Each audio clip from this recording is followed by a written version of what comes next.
Harambee! Neno hili si hivyo. Mambo ni matatu.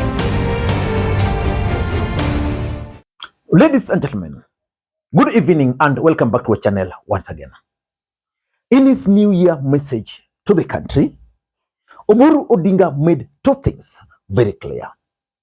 The first thing Oburu Odinga made very clear is that ODM party will make the decision whether to go solo or to join a coalition by the end of the year. And work in this broad-based arrangement up to 2027 as was signed and agreed. But as usual, 2026, which we are entering into, is a very crucial year for our party. It is a very, very crucial year for our party because things must be worked out before 2027.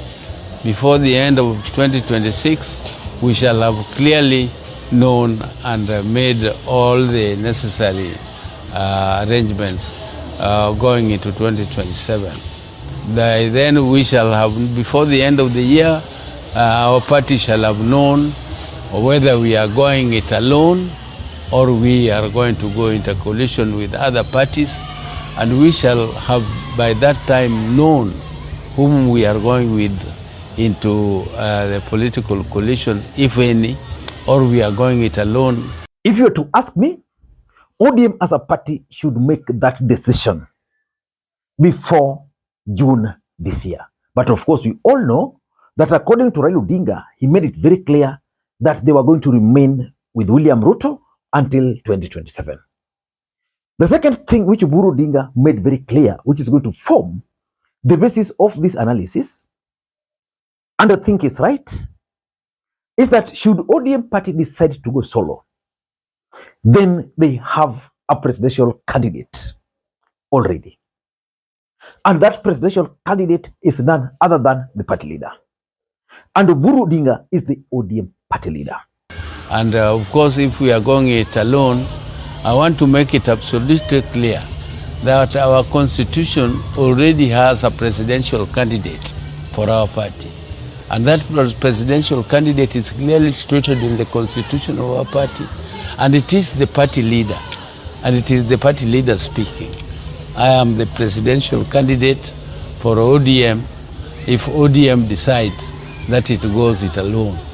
So anybody who is preparing himself to go for presidential election in ODM, I think is misplaced. If they want to go for presidential candidacy, they should look for another party. But this particular party, the presidential candidacy is already decided by its own constitution. So we are going to, as we move forward, we are going to decide whether we go it alone or we go it with other parties. And Oburu Odinga quoted the ODM constitution. And that's exactly the truth. According to the ODM constitution, the party leader is the automatic presidential candidate. Kuna wengine wanasema ndani ya ODM. Kuna wengine wanasema ODM lazima wakuwe na presidential candidate.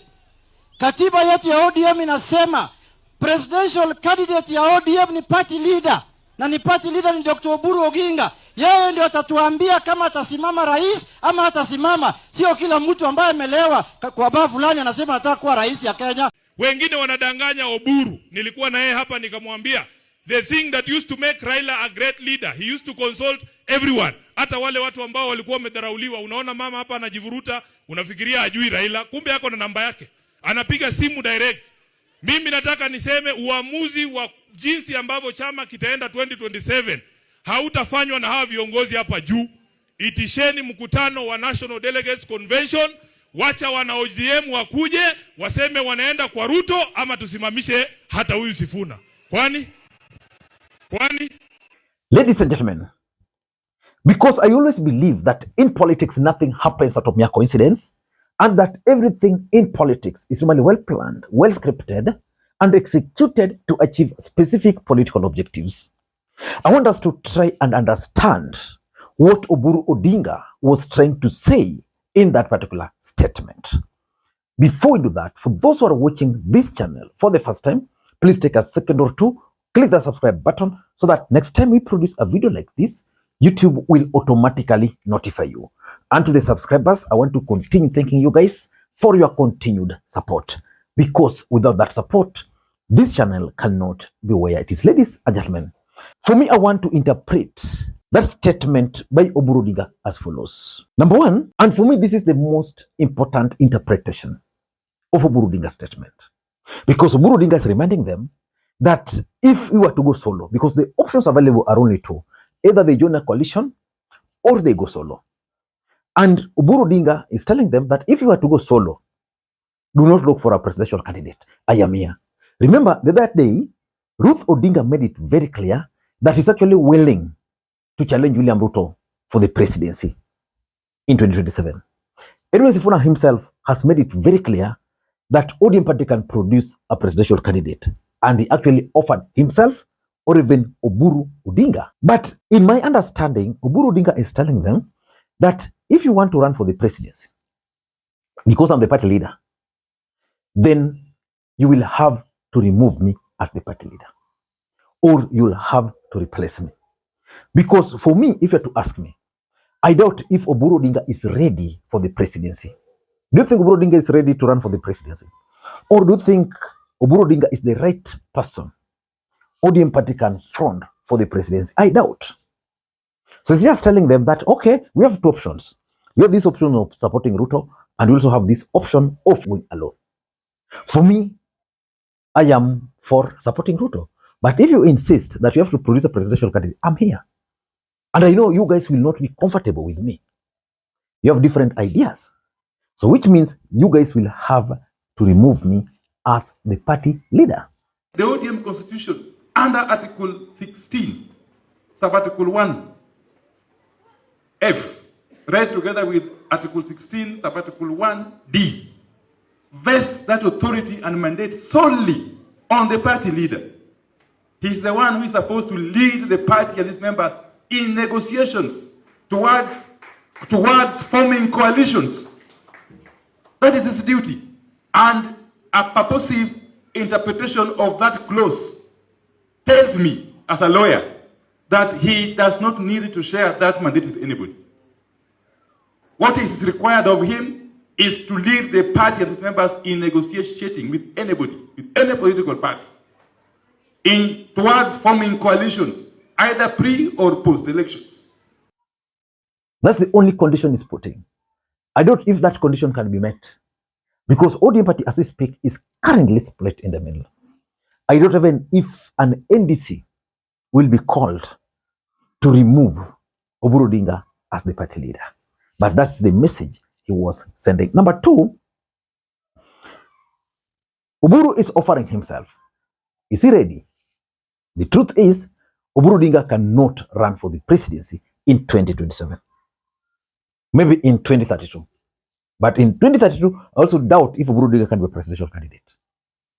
So in short, Oburu Odinga is communicating to the ODM membership that let us face the reality. And the reality is that as things stand today, ODM as a political party cannot produce a presidential candidate. Because the only option available is me. And initially when I listened to that speech, I thought Oburu was running crazy, because I also thought that he was serious. Then I sat down and I figured out that this guy is not running. He's actually pro William Ruto. But he's sending some coded message that ODM is not ready for 2027 presidential elections. Let us be fair. Let's assume Oburu Odinga agrees that, okay, we are going solo and I'm not the presidential candidate. Who do you think ODM party can front for the presidency with high chance of winning? The option for me is Babu Owino and that Edwin Sifuna. If ODM were to pair Babu Owino with Sifuna and the two runs for the presidency and running mate, that can be a very lethal ticket. But the question is, 2027 presidential elections, it's not going to be a joke. I don't know if Babu Owino currently has the capacity to run a presidential campaign. Sifuna, I also doubt. But they're the best ticket. But are they ready? So the truth is, Oburu is telling them, our party is not ready. Number 3, and this is something which I think Uhuru Kenyatta is the one who perfected, the art of provocation.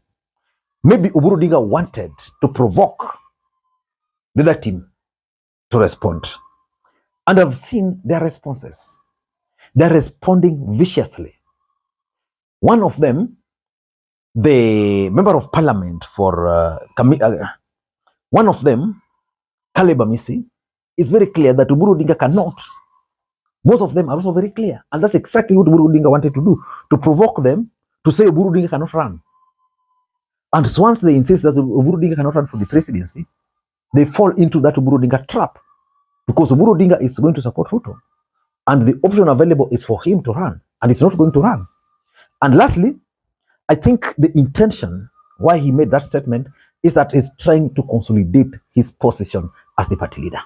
He wants everybody to know that I am the party leader. I can decide to run for the presidency. I can decide not to run for the presidency. I don't know what you think. Until next time, this is Lee Makwiny. Bye-bye.